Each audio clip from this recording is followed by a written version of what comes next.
உலகெங்கிலும் உள்ள doctor plus நேயர்களுக்கு வணக்கம். எனக்கு தாம்பத்திய உறவுல ஆரம்பித்த உடனே விந்து வந்துடுது.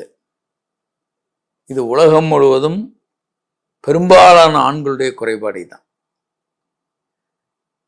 இன்னொரு நேயருக்கு என்ன கேட்டிருக்காங்கன்னா, நான் விளையாடும் போது மற்ற எல்லா நேரங்களையும் காலையில் எந்திரிக்கும் போது எல்லாம் விருப்பத்தன்மை இருக்குது, தாம்பத்திய உறவுல போகும்போது எனக்கு குறைஞ்சிருது. இது உங்களுக்கு மட்டும் இல்லை, இயல்பாக நிறைய பேருக்கு இந்த பிரச்சனைகள் இருக்கும். விந்து முந்துதல் என்பது உலகளாவிய நம்பர் 1 பிரச்சனை ஆண்களுக்கானது. இதை எப்படி சரி பண்ணுறது? இதுக்கு 3ஆக நம்ம பிரிக்கிறோம். ஒன்று சில பயிற்சிகள் இருக்கு. நீங்கள் கீகல்ஸ் எக்ஸசைஸ்ன்னு ஆசனவாயை பகுதியை சுருக்கி விரித்து ஒரு நாளைக்கு 100 முறை நீங்கள் டிவி பார்த்துட்டு இருக்கும்போதோ வேறு வேலையில் இருக்கும்போதோ அதை பண்ணலாம். ரகசியமாகவே நீங்கள் யாருக்கும் அது தெரியாது. அந்த தசைகளை இது 1954 கீகில் என்ற அந்த மருத்துவர் பெண்களுக்கு அந்த சிறுநீர் பையிலிருந்து சிறுநீர் வெளியே வர்றதை தடுக்கிறதுக்காக அவர் கண்டுபிடித்த முறை அது. ஆனால் பின்னால் ஆண்களுக்கு அது விந்து சீக்கிரம் வர்றதை தடுக்கக்கூடிய ஒரு அற்புதமான கருவியாக இருந்ததை கண்டுபிடிச்சி உலகம் முழுவதும் அதை பயன்படுத்துகிறாங்க. மாஸ்டர்ஸ் அண்ட் ஜான்சன் சொல்லி கொடுத்த இன்னொரு முறை என்னென்னா, நீங்கள் செக்ஸ் பண்ணிக்கிட்டு இருக்கீங்க, விந்து வரும்னு தோணும் போது உடனே ஆணுறுப்பை வெளியே எடுத்துட்டு அதனுடைய நுனிப்பகுதியை ஸ்குவீஸ் பண்ணுங்கள். ஒரு 2-3 நிமிஷம் வெயிட் பண்ணுங்கள், மறுபடியும் செக்ஸ் பண்ணுங்கள். மறுபடியும் விந்து வரும்னு தோணும்போது மறுபடியும் வெளியே எடுத்துட்டு அதனுடைய நுனிப்பகுதியை ஸ்குவீஸ் பண்ணுங்கள். ஸ்குவீஸ் டெக்னிக், அழுத்தும் டெக்னிக்.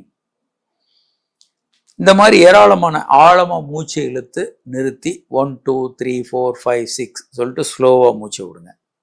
செக்ஸ் பண்ணிக்கிட்டு இருக்கும்போது இதை பண்ணிங்கன்னா விந்து சீக்கிரம் வராது. இப்படி நிறைய முறைகள் இருக்குது, பயிற்சிகள் இருக்குது. இது ஒன்று. இரண்டாவதாக அற்புதமான மருந்துகள் இருக்குது. பழைய மருந்துகள் நிறைய இருக்குது. SSRI குரூப் மருந்துகள், பழைய மருந்துகள். புதிய மருந்து டெபாக்சிட்டின் போன்ற மருந்துகள் 2010 அமெரிக்காவில் கண்டுபிடிக்கப்பட்டு விந்து முந்துதலுக்குன்னே பதிவு செய்யப்பட்ட உலகத்தின் முதல் மருந்து அதுதான். அதுவும் இப்போ கிடைக்குது. இந்தியாவிலலாம் ரொம்ப விலை குறைவாகவே இருக்குது, கிடைக்குது. அதை நம்ம நல்லா பயன்படுத்தலாம். இதெல்லாம் டாக்டரோட ஆலோசனையின் பேரில் பயன்படுத்தணும். மூன்றாவது பினைல் நர்வ் ஸ்டிமுலேஷன்.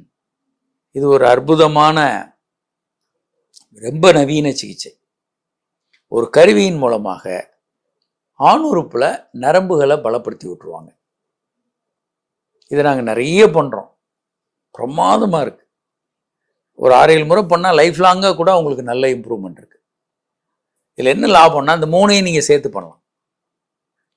ஸோ ஒன்று, பயிற்சிகள் நீங்கள் இப்போ உடனே பண்ணலாம், இதை கேட்ட உடனேயே பண்ண ஆரம்பிக்கலாம். இரண்டாவது, இந்த மருந்துகளை மருத்துவர் பார்த்து டெஸ்ட்டுகள் பண்ணி மாத்திரைகள். மூணாவது, பெனிலர் ஸ்டிமுலேஷனும் பண்ணிக்கலாம். இதை 3ஐயும் பண்ணும்போது உங்களுக்கு நீண்ட நேரம் கிடைக்கும். அற்புதமான செக்ஸில் நீங்கள் ஈடுபட முடியும். விரைப்புத்தன்மையை பொறுத்த வரைக்கும் என்ன பிரச்சனைன்னா, நீங்கள் மனைவிட்ட போகும்போது செக்ஸு பண்ண முடியல அப்படின்னா 2 காரணங்கள். வயதானவர்களுக்குன்னு எடுத்துக்குவோம். வயதானவர்களுக்கு 1 முறை 2 முறை ஃபெயிலியர் ஆகிட்டா அந்த உணர்வுகள் பதிந்துடும். நமக்கு எப்போதுமே நெகட்டிவான விஷயங்கள் தான் மனதில் எப்பயும் பதியும். இன்னைக்கு ஒரு 100 விஷயம் நடந்திருக்குங்க, ஆனால் இன்னைக்கு நடந்த தவறான விஷயங்கள் தான் நம்ம மனசில் அப்படி நிற்கும். இன்னைக்கு 2 விஷயம் ஒழுங்காக நடந்திருக்காது, அந்த 2 மட்டும் நம்ம மனசில் இருக்கும். அது ஏன் அப்படி வருதுன்னா, மனிதர்கள் காடுகளில் வசிக்கும் போது இந்த முன்னெச்சரிக்கைக்காக அது வந்தது. ஒரு புதர் அசையுது, ஒரு பதறி அடித்து ஒரு மான் எந்திரிச்சு ஓடுது, அங்கே ஒன்றும் இல்லை, ஆனாலும் ஆபத்து ஒன்றும் இல்லை. ஆனால் ஒரு மான் புதர் அசையுது, அப்படி தேமேன்னு உட்காந்துருக்கு, அன்னைக்கு ஒன்றும் இல்லை. இன்னொரு நாள் புலி வரும்போதும் அது புதர் அசையும் போதும் அது உட்காந்தே இருந்தால் இரையாயிடும். அப்போ நெகட்டிவான எச்சரிக்கைகள் அந்த காலத்தில் ரொம்ப அவசியம். ஆனால் இன்றைக்கு நாம் வசிக்கக்கூடிய சூழலில் அப்படி நெகட்டிவாக நம்ம உயிர் போகிற அளவுக்கான ஒரு ஆபத்தும் நமக்கு இல்லை என்றைக்குமே.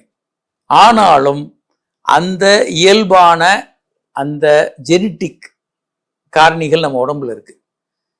அந்த மாதிரி நமக்கு ஏதாவது ஒன்று ஒரு தடவை நடந்துருச்சு, ஒரு தடவை நீங்கள் மனைவிட்ட போகிறீங்க, எரெக்ஷன் குறைஞ்சி போச்சு, அடுத்த தடவை போகும்போதே பயப்பட ஆரம்பிச்சிடுவீங்க. அவட்ட போகிறோம் அசிங்கமாயிருமே, கேவலமாயிடுமேன்னு. ஏன்னோ அது இதுலன்னு கேவலமாக அசிங்கமெல்லாம் ஒன்றும் இல்லை, தாம்பத்திய உறவில் எது அது என்ன. ஆனாலும் நம்ம பயப்பட ஆரம்பிச்சிடுவோம். அது மனைவி முன்னால் கேவலமாயிடுது, அசிங்கமாயிடுது அப்படின்னு நிறைய ஆண்கள் பேசினது நான் பலமுறை கேட்டிருக்கேன். அப்போது இதை எப்படி நாங்கள் சாதாரணமாக இந்த நெகட்டிவான மைண்ட் செட்டை நீங்கள் பதிகிற மாதிரி நாங்கள் என்ன சொல்கிறோன்னா பாசிட்டிவான விஷயங்களை பதிவு பண்ணுங்க. இப்போது உங்களை ஒருத்தர் ஒரு கஸ்டமர் உங்கள்கிட்ட சொல்லிட்டு போகிறார், இது ரொம்ப அற்புதம் சார், ரொம்ப நல்லா இருந்தது அப்படின்னா, அப்படி கடந்து போகாதீங்க, ஒரு நிமிஷம் நிறுத்துங்க. அந்த ஃப்ரேமை ஃபோட்டோ எடுத்து உங்கள் மனசில் வச்சுங்க. கேட்டு எந்த ஃபோட்டோ எடுக்க வேண்டாம், மனசில் ஒரு நிமிஷம் நிறுத்துங்க. அதை திரும்ப ஞாபகப்படுத்திக்கங்க. இன்னைக்கு நமக்கு வேண்டியவர் ஒருத்தர் ரொம்ப நல்லா இருந்ததுன்னு சொன்னார் அப்படின்றத அதை கடந்து போகாதீங்க உடனடியாக. ஏன்னா இதே அவர் திட்டிட்டு போயிருந்தாருன்னா அன்னைக்கு ஃபுல்லாக ஞாபகம் வச்சுட்டு இருந்திருப்போம். ஸோ நம்ம பாசிட்டிவாக இருக்கிறத ஒரு நிமிஷம் பாஸ் பண்ணி ஞாபகப்படுத்திக்கிங்க. அப்போ இப்படி நீங்கள் பண்ணும்போது உங்களுக்கு உங்களுடைய அந்த ஆளுமை திறன் நல்லாயிருக்கும். இதே மாதிரி செக்ஸில் என்னென்னா, நீங்கள் பல முறை உங்கள் மனைவி பாராட்டியிருப்பாங்க, சந்தோஷப்பட்டிருப்பாங்க, சொல்லியிருப்பாங்க. ஆனால் அதெல்லாம் நம்ம இயல்பாக எடுத்துக்கிட்டு இருந்திருப்போம், இதெல்லாம் ஒன்றும் இல்லை எல்லாருக்கும் அப்படிதான். ஆனால் ஒரு முறை எரெக்ஷன் குறையும் போது நம்ம பதட்டம் ஆகிடுவோம். அடுத்தடுத்து அந்த பதட்டத்தினால இன்னும் கொஞ்சம் அதிகமாக மோசமாகும். இது எல்லா இடத்துலையும், ஆஃபீஸ்லையும் இப்படி தான்.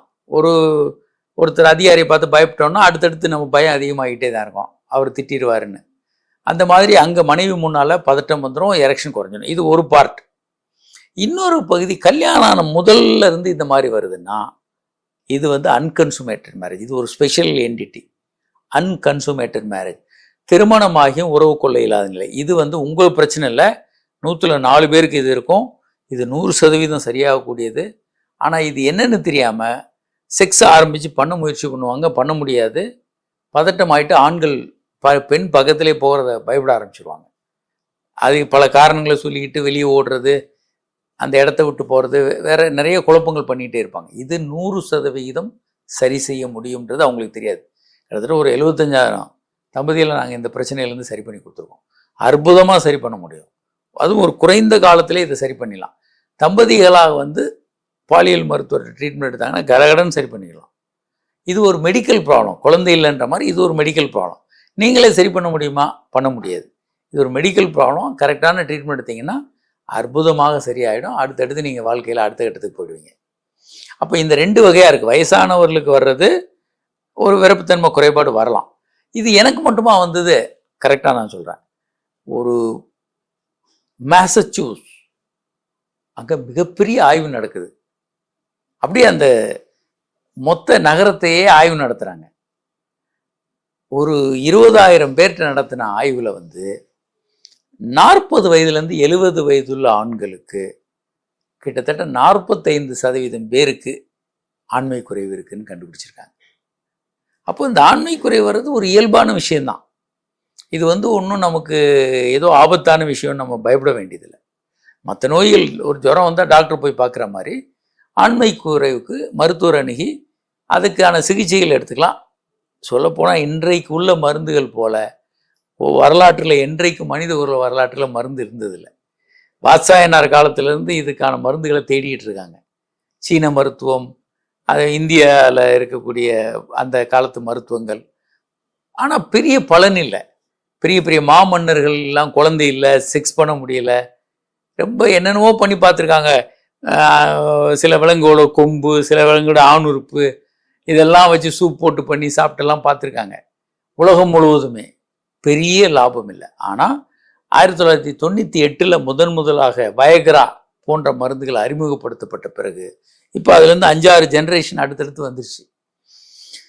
அற்புதமான மருந்துகள் இருக்குது. 2010 வந்த ஷாக்வேவ் தெரப்பி, அதுக்கப்புறம் வந்த பி-ஷாட் இன்ஜெக்ஷன், இதெல்லாம் சரியாகலைன்னா அறுவை சிகிச்சை. ஸோ இன்றைக்கி இருக்கிற அளவுக்கு ஒரு அற்புதமான மருத்துவ முறைகள் என்றைக்கும் இருந்ததில்லை. ஸோ இதெல்லாம் சரி பண்ணக்கூடிய பிரச்சனை தான். அதனால் நீங்கள் கவலைப்பட வேண்டாம். இதற்கான மற்ற நோய்கள் வந்தால் டாக்டர் பார்க்குற மாதிரி இதுக்கு நீங்கள் டாக்டர் அணுகுங்க, முற்றிலுமாக சரி பண்ணி கொடுத்துருவாங்க. பயப்பட வேண்டாம்.